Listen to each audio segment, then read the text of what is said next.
Soy Daniel de Long Run y en este video te voy a contar por qué y cómo entrenar en altura. Entrenar en altura es una de las 10 cosas que a mí realmente más me sirve para correr más rápido. Por lo general suelo ir entre 2 a 3 veces por año justo antes de correr una carrera importante y eso realmente me ayuda a poder correrla mucho más rápido. Hace 3 días que bajé de Cachi Salta, que está a 2300 metros de altura, para correr la Copa Nacional de Clubes, que es 2 semanas aproximadamente desde que bajé, y vamos a ver cómo me va. Pero antes de arrancar con los tips prácticos, le quería contar un poco el porqué o la ciencia por detrás de entrenar en altura. Cuando empezamos a subir en la altura, aproximadamente entre los 1800 a 2600, 2700 metros de altura, la presión atmosférica baja y también baja la presión de oxígeno en nuestro cuerpo. A su vez, la hemoglobina, que es la encargada de llevar los glóbulos rojos a distintas partes de nuestros músculos, dado que hay menos presión o saturación de oxígeno, disminuye la cantidad de oxígeno que transporta a nuestros músculos encargados de correr. Y para compensar, si hacemos las cosas bien en nuestro entrenamiento, cuando bajemos de la altura vamos a volver con más glóbulos rojos. Como consecuencia también de esta menor presión o también menor saturación de oxígeno, en la altura probablemente vamos a correr más lento ya que nuestro VO2 va a ser menor. También hay un gran beneficio social o mental porque la mayoría de las ciudades que quedan en altura suelen ser muy tranquilas y suelen ser ciudades pequeñas sin tanta actividad social. Entonces uno suele estar más enfocado en entrenar, en recuperar, en dormir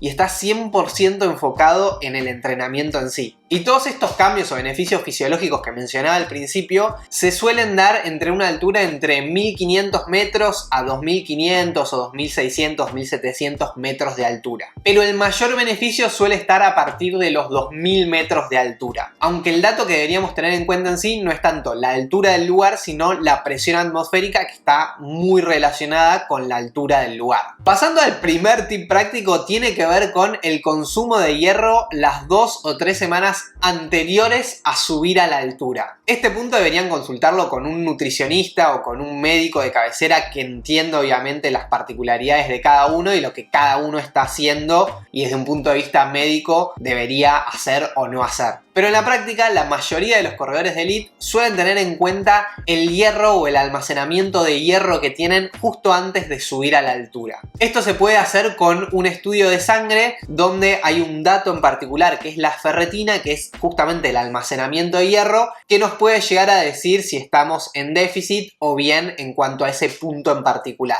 Y asegurarnos que nuestros depósitos de hierro o almacenamiento de hierro estén bien nos va a dejar la posibilidad de que cuando vayamos a la altura y si hacemos un entrenamiento correcto podamos justamente producir más glóbulos rojos, ya que justamente el hierro es un punto fundamental para esta producción de glóbulos rojos y para poder sacarle este beneficio que decíamos antes a entrenar en altura. Y hay básicamente dos formas de poder consumir el hierro. Una es inyectable, que se suele dar digamos una vez cada un periodo largo de tiempo. De vuelta a este punto consúltenlo bien con un médico o con un nutricionista y que sepa del tema. Y la otra forma es vía oral, que también se suele tomar todos los días dependiendo de la cantidad que uno esté ingiriendo y también durante la estadía en altura y hasta incluso post altura en algunos casos en particular. Pero de vuelta, la mejor forma de corroborar esto es a través de un análisis de sangre donde podamos medir la ferretina, que es el almacenamiento de hierro, y también consultando con un profesional de la salud que sepa del tema. El segundo tip práctico tiene que ver con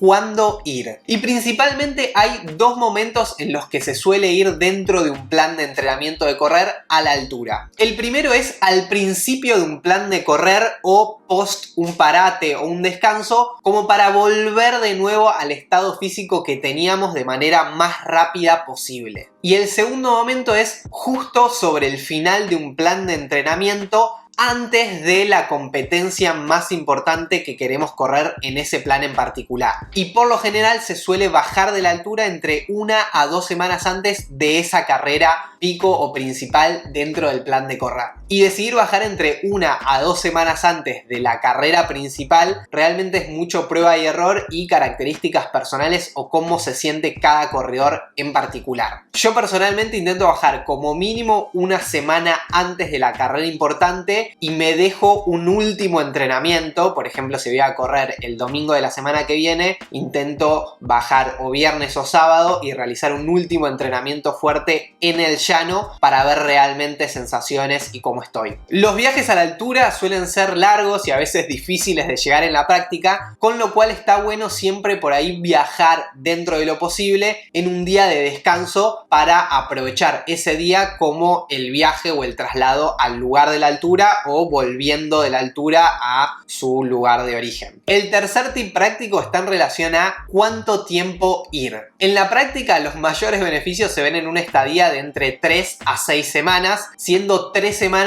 el mínimo a ir para tener realmente cierto impacto en el entrenamiento. Y a partir de la sexta semana la ganancia que vamos a tener va a ser cada vez más marginal o más chica. Y por lo general, para analizar los resultados, primero en la práctica, si repetimos siempre entrenamientos que sean similares, vamos a saber, digamos, en cuanto a sensaciones, en cuanto a ritmos de estos entrenamientos, más o menos cómo podemos llegar a estar o cuánta mejoría tuvimos. Y obviamente lo podemos certificar con alguna carrera en particular. Y después, por otro lado, también lo podemos certificar haciendo análisis de sangre pre y post viaje de altura. Y acá los 3 puntos en particular que deberíamos analizar o comparar serían hematocrito, glóbulos rojos y hemoglobina. Aunque a veces estos ítems pueden verse afectados por otras variables como el aumento en el volumen sanguíneo y por ahí no ser tan representativas en cuanto a mejorías. Y otro tip práctico importante es intentar de hacerse siempre los estudios de sangre en un mismo laboratorio, porque a veces también puede haber variaciones entre laboratorios. Un cuarto tip práctico tiene que ver con semanas de adaptación en la altura y también cuando bajamos al llano. La primera semana en altura por lo general es la que más les va a costar a cada corredor, aunque este punto puede ser particular para cada persona. Por lo general, entre el tercer a séptimo día, una persona ya se encuentra un poco más aclimatada, pero de vuelta, depende mucho cada persona en particular. Lo que sí deberíamos tener en cuenta es que esta semana, desde el punto de vista del entrenamiento, debería ser un poco más sencilla, sobre todo también en entrenamientos de calidad o de pasadas o de series. A mí en lo particular me gusta hacer o 2 tipos de entrenamiento o 200 por 200 con una intensidad un poco más adaptada a la altura,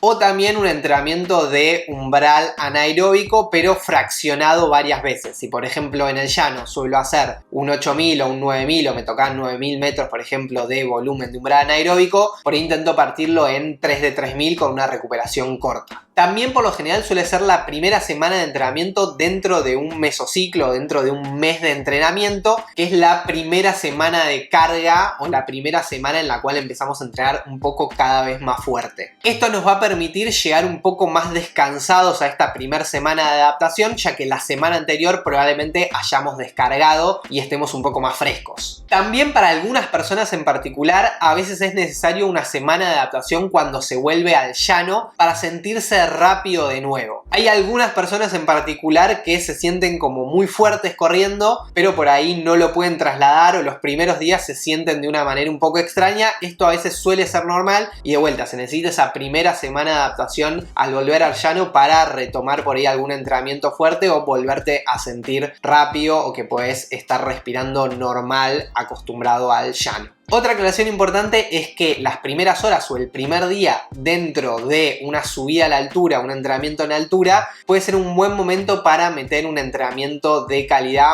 un poco más tranquilo, ya que por lo general vamos a tener buenas sensaciones. Y otro punto importante dentro de la adaptación es tener en cuenta que la mayoría de los lugares en altura suelen ser de climas secos, con lo cual vamos a tener que estar muy conscientes de hidratarnos mucho más que lo habitual y siempre tener alguna botella de agua o de bebida a mano para no deshidratarnos. Otro tip importante tiene que ver con mantener el volumen de entrenamiento planeado. No porque vaya a la altura voy a tener que hacer más volumen, tanto de fondo como de pasadas. Lo ideal es mantener la estructura de volumen que tengo en mi plan de entrenamiento, y si mi plan de entrenamiento marca un aumento de volumen, respetar ese aumento, pero no hacer, digamos, algo de más en cuanto a volumen por estar en la altura. Este suele suele ser a veces un error muy común que por lo general a veces suele traer lesiones. Lo que sí deberíamos hacer es ajustar la intensidad o los ritmos de los entrenamientos. Los ritmos del fondo por lo general van a ser bastante más lentos, te diría entre un 5 a 10% más lento o aproximadamente entre 10 a 40, 45 segundos más lento dependiendo de cada persona en particular. Si ustedes trabajan por pulsaciones en el llano, pueden mantener ese rango de pulsaciones en sus fondos aeróbicos, en sus rodajes suaves, para mantener una misma línea de entrenamiento. En cuanto a ritmos de las pasadas o series, todo lo que sea más lento que VO2 máximo, por lo general vamos a tener que ajustar la intensidad o los ritmos de estos tipos de entrenamiento. Es decir, pasadas, series o entrenamientos de VO2 máximo, sub VO2 máximo, umbral anaeróbico, ritmo de maratón, todos esos probablemente tengamos que ajustar los ritmos a algo un poco más lento. Y esto es porque la parte aeróbica de nuestro cuerpo se va a ver un poco más afectada que la parte anaeróbica, ya que nuestro VO2 en altura va a ser menor. Aproximadamente vamos a disminuir nuestro VO2 máximo relativo entre un 5 a 6%, lo cual va a hacer que tengamos que ajustar estos tipos de entrenamiento entre 5 a 15 segundos por kilómetro dependiendo de cada persona en particular. Cuanto más rápido corre la persona, cuanto mejores marcas tiene, menos diferencia absoluta va a haber entre los ritmos de un kilómetro en el llano versus en la altura para estos tipos de entrenamiento. Las pasadas anaeróbicas, las típicas pasadas de 400, 300, 200, no se deberían ver tan afectadas como las aeróbicas. Con lo cual podríamos mantener la misma intensidad o ritmo o ajustarlas muy poco y por ahí intentar de recuperar más o disminuir, por ejemplo, la distancia de las pasadas. Si estábamos acostumbrados a hacer 10 por 400 en el llano, podríamos hacer 13 por 300, que es disminuir un poco la distancia de la pasada, pero mantener el mismo volumen. Una aclaración para este punto en particular es el concepto de live high, train low o vivir en altura pero entrenar en el llano. Esto es una práctica muy usada hoy en día en corredores de elite que suelen bajar a hacer los entrenamientos de calidad, de series, de pasadas en el llano. Y estos les permiten mantener un ritmo, una intensidad mucho más alta,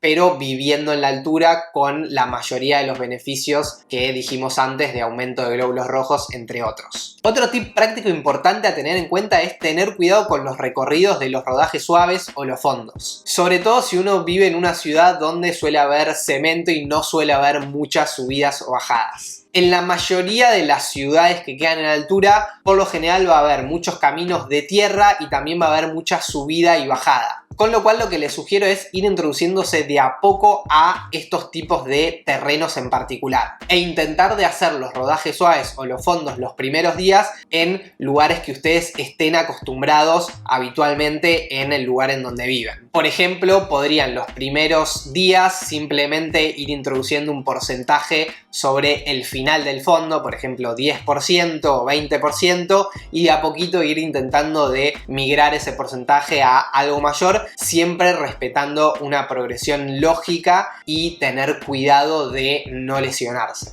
Y si van a ir a un lugar a entrenar en altura en el cual no suele ser un lugar muy habitado por corredores, asegúrense de que haya un lugar plano de aunque sea 1000 metros, o sea 1 kilómetro, para poder hacer entrenamientos de series, de pasadas o de calidad. Y también en verano o en lugares donde es muy cálido, es súper importante correr bien temprano a la mañana porque suele haber mucha amplitud térmica y es por lo general el mejor momento para correr. Sobre todo en entrenamientos de pasadas, series o de calidad. Todos estos tips prácticos o ajustes los tenemos en cuenta dentro de nuestros planes de correr en Long Run. Y si querés saber más acerca de nuestro entrenamiento de correr personalizado, te dejo un link acá arriba que lo explica mucho más en detalle. Espero que les haya servido el video y les dejo acá una lista completa de cómo correr más rápido. Nos vemos la próxima.